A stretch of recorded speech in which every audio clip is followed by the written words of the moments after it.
သူကတရားကာပါရှိတယ်ဒါမှမဟုတ်ဒါလေးကတော့ဒီမှာရှိတဲ့နတ်ပေါ့နော်ဒီကပန့်ကိုဖြုတ်ချင်လို့ရင်သူကဒီကနေဖြုတ်ရဒါကလော့ပဲလော့ဖြုတ်ပြီးတော့ဒီဟာကိုဂီယာတွေအကုန်ဖြုတ်ထုတ်လို့ရတယ်ဒီဟာဖြုတ်တဲ့တာမိုးရိုက်ချလိုက်သူကဒါစတီယရင်ပန့်လို့ပဲသူကအန်ဂယ်နဲ့လောက်တာဒီဂီယာရဲ့အန်ဂယ်နဲ့လောက်တာတော့ပင်စင်ပင်စင်ပန့်ပေါ့နော်ပင်စင်ပန့်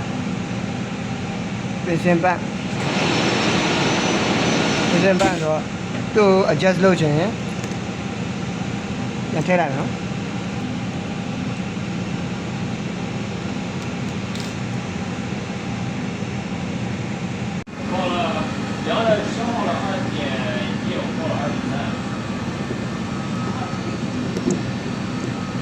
လက်ထဲလေးသူ့ကို free rate ချိန်မယ်ဆိုရင်ဒီကောင်လေးနဲ့ဒီကောင်လေးကို short လေး free rate ကြတယ်ဒီကောင်တိုက်လေး free rate ကများလေး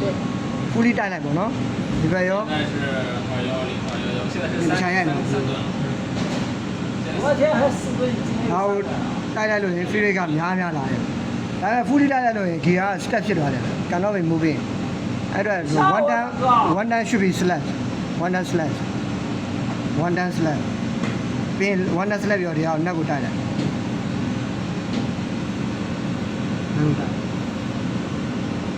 နှက်ကိုတိုက်လိုက်ဒါဆိုဒါ okay ပါပြီ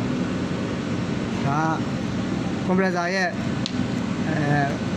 lubricator ကို free rate adjust လုပ်တာရတယ်